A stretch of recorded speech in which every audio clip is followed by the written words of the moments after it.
अस्सलाम वालेकुम। आज का जो हमारा टॉपिक है वो एनर्जी सोर्सेज के ऊपर है। I had made a video on energy sources before but it didn't have non renewable energy sources which is what caused problem with many candidates कि शायद उस पर भी थोड़ी सी क्लैरिटी आ जाती। Mostly question that you are going to get are going to be very renewable energy sources centric. Why? Because this is the future and this is exactly what the governments are aiming towards. लेकिन यह है कि again you should know कि दोनों किस्म की जो sources हैं वो उनका क्या फ़ायदे होते हैं, क्या नुकसानात हैं और उसकी डिफरेंट टाइप्स क्या हैं। So I am going to show you the outline of this lecture. सबसे पहले we are going to be discussing the fossil fuels, ठीक है, उनकी क्या क्या टाइप्स हैं, coal, oil and then gas, ठीक है। उसके बाद इसकी थोड़ी सी डिस्क्रिप्शन होगी, उसके बाद यूजेस होंगे इनके डिफरेंट और उनके एडवांटेजेस और डिसएडवांटेजेस होंगे, ठीक हो गया। फिर I am going to discuss nuclear energy. So your non renewable energy source will have one fossil fuels जिसकी फर्दर कैटेगरीज हैं, and secondly they are going to have nuclear energy. Then I am going to move towards renewable energy sources which will include solar, wind, hydropower and geothermal power, ठीक हो गया। The third thing that we're going to discuss is the global energy mix, ठीक है, which is just going to give you an idea about which energy source is doing better than the other sources और exactly दुनिया किस तरीके से अब move कर रही है from non-renewable energy sources to the renewable ones, ठीक है। उसके बाद आपकी एनर्जी कंजर्वेशन आ जाता है जिसके अंदर डोमेस्टिक सेक्टर, इंडस्ट्रियल सेक्टर और ट्रांसपोर्ट सेक्टर के अंदर I am going to be discussing कि किस तरीके से आप सेव कर सकते हो एनर्जी को, किस तरीके से आप वेस्टेज से बचा सकते हो, ठीक हो गया। Let's start the lecture. सबसे पहले आप जिस तरह से अपनी एनर्जी डिराइव करते हैं वो दो सोर्सेज होते हैं। एक हो गया नॉन रिन्यूएबल, दूसरा हो गया रिन्यूएबल एनर्जी सोर्सेज, ठीक है। नॉन रिन्यूएबल एनर्जी सोर्सेज वो है एनर्जी सोर्सेज हैं जो कि कुछ टाइम के पीरियड के बाद खत्म हो जाते हैं दुनिया से। They not something you can use again and again, they not there for an infinite amount of time, they are there that you can, they are there और आप वंस आप उनको इस्तेमाल करते हैं तो they are not going to be replenished और they are not going to be there for mankind to use for years to come. इसी वजह से mankind has shifted from non renewable sources to the renewable ones. अब renewable ones के अंदर क्या क्या आ जाता है, एयर आ गई, ठीक है। एयर को किस तरीके से आप हार्नेस कर सकते हैं फॉर एनर्जी, वाटर को किस तरीके से इस्तेमाल कर सकते हैं आप, ठीक है, by air I mean wind. Solar energy किस तरीके से आप इस्तेमाल कर सकते हैं, ठीक है। Heat energy inside the earth आप किस तरीके से इस्तेमाल कर सकते हैं इलेक्ट्रिसिटी जनरेशन के लिए, हीटिंग पर्पसेस के लिए। ये वो सारी रिन्यूएबल एनर्जी सोर्सेज हैं जो कि आपको एक कांस्टेंट सप्लाई में प्रोवाइड करती है अर्थ, या वो इतनी जल्दी खत्म नहीं होने वाले, ठीक है। तो आप उसको बार बार इस्तेमाल कर सकते हैं, अबंडेंस में इस्तेमाल कर सकते हैं, ठीक हो गया। Let's move on. ये आपकी डेफिनेशंस आ गई। नॉन रिन्यूएबल एनर्जी सोर्सेज क्या होते हैं जो कि रिप्लेस नहीं हो सकते, एक बार इस्तेमाल हो गई तो वो दोबारा से आपके लिए रिस्टोर नहीं होंगे, ठीक है।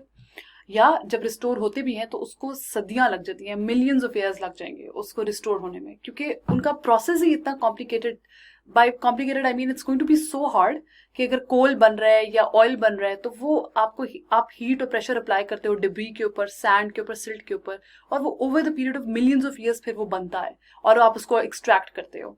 जिस फॉर्म में आपको नॉन रिन्यूएबल एनर्जी सोर्सेज अब मिलते हैं दुनिया में, कोल हो गया, ऑयल हो गया, उसको बनने में हजारों सदियां लगी हैं, ठीक है। विच इज वाई हम कहते हैं कि ये नॉन रिन्यूएबल हैं, ये दोबारा से रिप्लेस नहीं हो सकते, क्योंकि अब आप हजारों सदियां दोबारा इंतजार नहीं कर सकते कि कब दोबारा बनेंगी और कब आप उनको इस्तेमाल करोगे। इसीलिए people are moving towards renewable sources of energy, which is a renewable resource is a natural resource which will replenish to replace the portion depleted by usage and consumption either through natural reproduction or other recurrent processes. So naturally जो है ये अपने आप को replenish कर लेते हैं, naturally ये इतनी ज़्यादा abundantly available हैं कि आपको इनके ख़त्म होने का खतरा कम होता है, ठीक हो गया। अच्छा जी, this is just a flowchart that you can also make when you're doing a question on renewable or non-renewable resources. Non renewable में दो तरह के रिसोर्सेज आ जाते हैं, एक हो गया फॉसिल फ्यूल और दूसरा आपके आगे न्यूक्लियर एनर्जी, ठीक हो गया। रिन्यूएबल रिसोर्स जो है उसके अंदर चार आपकी किस्में आ गई, solar, wind power, hydral power and geothermal power, ठीक हो गया। Solar power derive from the sun as the name suggest, wind power derive from your wind जो कि, और it will again be dependent upon किधर आपका विंड फ्लो ज्यादा है, किस तरफ से ज्यादा है। एल्टीट्यूड पे है तो शायद ज्यादा आपको ये एनर्जी आप हार्नेस करने का मौका मिले, लोअर एल्टीट्यूड्स पे हैं जहाँ पे नॉन विंडी एरियाज में आप ज्यादा नहीं कर सकते, ठीक हो गया। सो ये पाकिस्तान में जिस तरह आप कुछ एरियाज ऑफ सिंध है जहाँ पे आप विंड एनर्जी को हार्नेस करना चाह रहे हैं या विंड प्रोजेक्ट्स स्टार्ट हो रहे हैं. Why? Because there is more wind available, there is more thrust, there is more force with which the wind is available over there. ठीक है, फिर आपकी आ गई वाटर पावर को किस तरीके से आप इस्तेमाल कर सकते हैं. और लास्टली आपकी आ गई geothermal power. How can you use geothermal power to generate electricity. ठीक हो गया. We are going to study them in detail one by one. Non renewable energy ये मैंने डिस्कस किया था कि ये रिप्लेस नहीं हो सकते और इसमें आती हैं दो किस्म के, फॉसिल फ्यूल्स और nuclear power. It's very interesting to note that though we're moving away from fossil fuels, but we're moving towards nuclear power more. Why? Because I'll show you when the slides come. But basically इसका concept ये है कि one, uranium is more available. Secondly, आपको you need lesser quantity of uranium as compared to, let's say, coal, oil or gas to generate the same amount of electricity, which is why it is considered to be one of another innovative or one of the new sources of energy जिसकी तरफ दुनिया move करना चाह रही है. क्यों completely इसलिए move नहीं कर पाए हम लोग? क्योंकि there are lots of threats related to nuclear energy. It's a little dangerous. It's also something कि आपका public किस तरह से perceive करती है इसको, क्योंकि public का भी थोड़ा negative image बना हुआ है after a lot of events, after the Chernobyl disaster, after a lot of disasters. जो public भी है वो that's also a little क्या कहते हैं, it has a negative perception of nuclear energy. However, we're going to discuss the pros and cons when the relevant slides come. अच्छा जी, fossil fuel सबसे पहले डिस्कस करते हैं. ठीक है, किस तरह से बनते हैं, इनकी फॉर्मेशन मोर और लेस सेम ही होती है. So just stay with me here. There form from animals and plants. ठीक है, जब वो मरते हैं वो कंप्रेस होते हैं, उनके ऊपर प्रेशर पड़ता है. ठीक है, और वो वाले एनिमल्स और प्लांट्स नहीं है जो आजकल मारे हैं. वो एनिमल प्लांट्स डिब्री है, प्लांट डिब्री, एनिमल डिब्री. ठीक है, मरीन लाइफ डिब्री वो है जो कि सदियों पहले मरे थे, उनके ऊपर प्रेशर पड़ा था, वो कंप्रेस हुए थे, सैंड आया, सिल्ट आया और लेयर्स बनती गई और इवेंचुअली उस हीट और उस प्रेशर की वजह से they turned into the form that we see today of coal, oil and gas. ठीक हो गया. अच्छा जी, they were formed when organic matter that has been buried deep within the earth, when matter was subjected to heat and pressure. और ये cycle चलता है over a period of millions of years. So if we want to see coal, oil and gas again, we're gonna have to wait for a couple to millions of years again to see non-renewable resources again. अच्छा जी, तीन किस्म के हैं coal, oil and gas that we're going to be discussing. Again, a video that you can watch on types and formation of fossil fuels. ठीक है, it's a very little video. Don't go on video for kids. आप उससे परेशान नहीं हो. The point is, it doesn't matter if the video is childish or if the video is made in a very serious tone. What matters is that you understand the concept behind it. तो आप जरूर इस video को देखो. अच्छा जी, आप कोल किस तरह से बना था, ये पिक्चर्स अवेलेबल हैं ताकि आपको आसानी से रिटेन हो जाए कि किस तरीके से आपके फॉसिल फ्यूल्स बनते हैं. अब ये डायनासोर एजेस में, ठीक है, this is a swamp 300 million years ago. ठीक है, काफी आपके प्लांट्स जो है वो मर गए इन स्वैम्प्स. अच्छा जी, ये डेड प्लांट्स थे, इनके ऊपर एक लेयर आई डर्ट की. ठीक है, फिर इसके ऊपर एक और लेयर आई डर्ट की, फिर एक और लेयर आती है वाटर की. ठीक है, 100 मिलियन ईयर्स अगो. ये 300 मिलियन ईयर्स पहले हो रहा है, ये 100 मिलियन ईयर्स अगो हो रहा है. ठीक है, इवेंचुअली होता क्या है कि हीट एंड प्रेशर जो है वो उसने डेड प्लांट्स, डेड एनिमल्स को it turned it into coal. तो जो नीचे आपकी कोल की एक लेयर फॉर्म हो गई है. ठीक हो गया. आपका होता क्या है कि अब जो है आप इस कोल को एक्सट्रैक्ट कर सकते हो थ्रू डिफरेंट माइनिंग प्रोसेसेस. ठीक हो गया. थोड़ा नुकसान क्या होता है कोल का कि जब आप कोल को बर्न करते हो, ठीक है, आप इलेक्ट्रिसिटी प्रोड्यूस करने के लिए, तो वो कार्बन डाइऑक्साइड रिलीज करता है. ठीक है, सल्फर रिलीज करता है. अब सल्फर जो है वो जब आप एयर में रिलीज करोगे तो it's going to eventually lead to acid rain. ठीक है, and for that you need to watch the lecture on acid rain कि वो किस तरीके से बनता है. सो ये और कार्बन डाइऑक्साइड जब आप रिलीज करते हो तो it's going to contribute to the green house gases. It is one of the major green house gases और इवेंचुअली वो ग्लोबल वार्मिंग में कॉन्ट्रीब्यूट करेगा. So burning of coal basically it eventually leads to atmospheric pollution, which is again a problem. ठीक है, this is a video on how coal is formed. Please do watch it. ठीक हो गया. अच्छा जी, this is क्या कहते हैं petroleum और नेचुरल गैस की फॉर्मेशन किस तरीके से होती है. ये आपके टाइनी सी प्लांट्स हैं. ठीक है, एनिमल्स हैं, सी मरीन लाइफ है basically, and they died 300 to 400 million years ago. अब ये dead plant and animal remains थे, इसके ऊपर एक लेयर आई सैंड की, उसके ऊपर एक लेयर आई सिल्ट की, फिर एक और लेयर आई सैंड की. ये लेयर्स एक्यूमुलेट होती रही. ठीक है, और उसके बाद आपकी क्या कहते हैं the remains they were buried deeper and deeper, और उसके बाद इन लेयर्स के ऊपर, ठीक है, इन एनिमल्स की लेयर्स के ऊपर प्रेशर पड़ा, हीट पड़ा, जिसकी वजह से ऑयल और गैस यहाँ पे बनना शुरू हो गया। और इवेंचुअली इसको आप ड्रिल करते हो, ऑयल को, गैस को ड्रिल करते हो थ्रू डिफरेंट वेरियस टेक्निक्स। ठीक हो गया। Videos on how oil and gas are formed, ठीक हो गया। तो very very short videos, 3 minute की, 7 मिनट की, तो कुछ भी कंफ्यूजन अभी भी है या डिटेल में पढ़ना है या पॉइंट्स और आपने जॉट डाउन करने हैं, please feel free to study these videos. अच्छा जी, do not get tensed by looking at this. ये फ्रैक्चरल डिस्टिलेशन है पेट्रोलियम की, जो कि आप बाद में इस वीडियो के थ्रू भी आप आराम से देख सकते हो। What you need to know is कि यूजेस क्या होते हैं पेट्रोलियम के, ठीक है ना, किस तरीके से डिफरेंट डीजल फ्यूल्स, ठीक है, लुब्रिकेटिंग ऑयल्स के लिए यूज होता है, फिर आप शिप्स के फ्यूल के लिए इस्तेमाल हो रहा है, ठीक है, उसके बाद रोड्स के लिए इस्तेमाल हो रहा है, एयरक्राफ्ट के फ्यूल के लिए इस्तेमाल हो रहा है, ठीक है, डिफरेंट केमिकल्स में पड़ रहा है, then this is gasoline, these are the different kinds of petroleum and different uses of these different kinds. फिर आपकी बॉटल गैस है जो इस्तेमाल हो रही है, ठीक हो गया। So you just need to study the uses, and if you want to study the process then you have a 2-minute video on this as well. Process is not required at all. I'm going to show you ताकि आप इसको बाद में देख लें, लेकिन if you want to study for CSS, the process is not required at all. You just need to know कि petroleum as a fossil fuel उसके क्या इस्तेमाल होते हैं। अच्छा, ये uses आगे। अब fossil fuels आप किस लिए इस्तेमाल करते हो? हीटिंग पर्पसेस के लिए, इलेक्ट्रिसिटी जनरेशन के लिए। फिर आप fossil fuels ऑब्वियसली ट्रांसपोर्टेशन के लिए भी इस्तेमाल करते हैं। ऑयल आपका क्यों नहीं इस्तेमाल होता, ठीक हो गया। गैस इस्तेमाल हो रही है उसके लिए। अच्छा जी, कोल का यूजेज क्या है? इलेक्ट्रिसिटी जनरेशन, जो कि प्राइमरी यूजेज है, जिसके ऊपर काम भी हो रहा है। Steel production, cement manufacturing, liquid fuel, mainly जो इसका पर्पज है फिलहाल, ठीक है, आपने इसको इस तरीके से याद रखना है, इलेक्ट्रिसिटी जनरेशन के लिए, ठीक हो गया।